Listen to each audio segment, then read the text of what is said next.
ओडिशा राज्य सरकारी बस कर्मचारी महासंघ तार आज वार्षिक अधिवेशन अच्छी एवं यही अधिवेशन रे राज्य सारा आमर जो कर्मचारी अच्छा से मैंने आसिकी परिवहन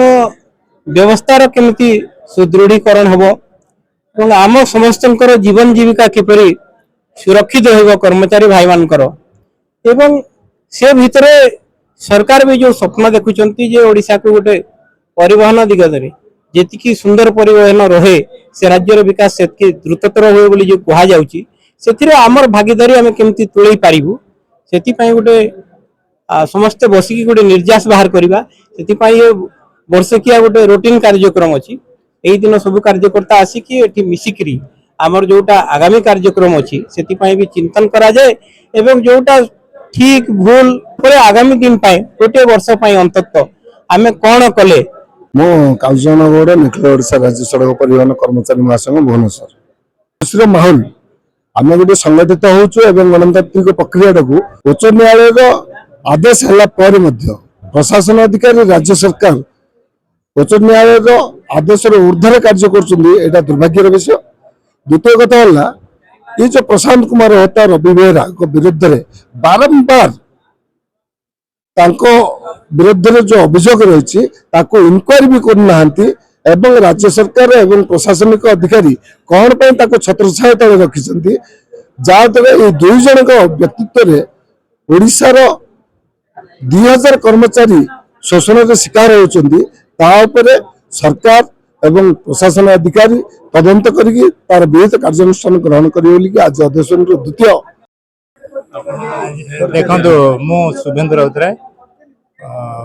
अध्यक्ष ओडिशा कर्मचारी संग्राम समिति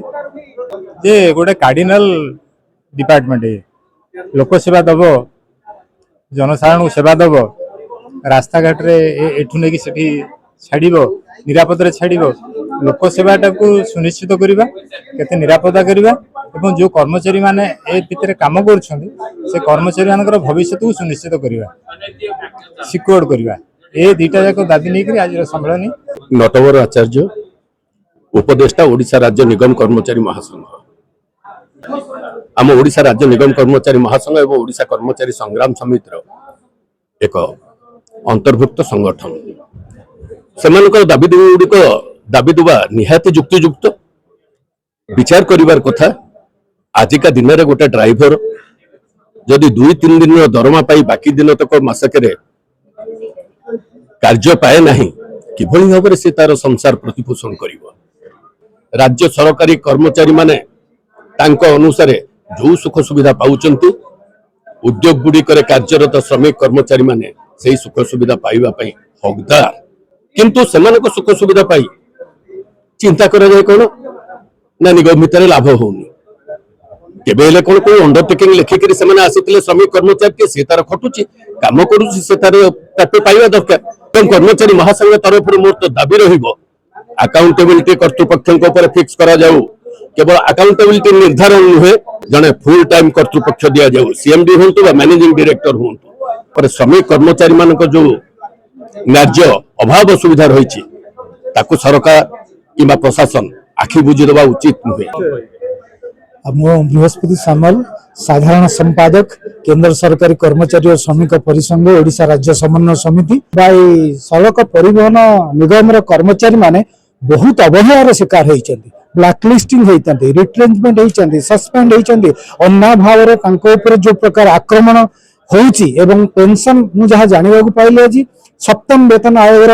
अनुमोदन प्रति संपूर्ण भाव लागू होना जेतबे कि आम अष्टम वेतन आयोग आड़ को अग्रसर करगलु यही परिप्रेक्षी में मुख्य वक्ता हिसाब से मोर जहाँ मार्गदर्शन कर कर्मचारी माने संगठित होकर रहतु संग्राम करूँ एवं संग्राम माध्यम आम समस्त दाबी हासिल कर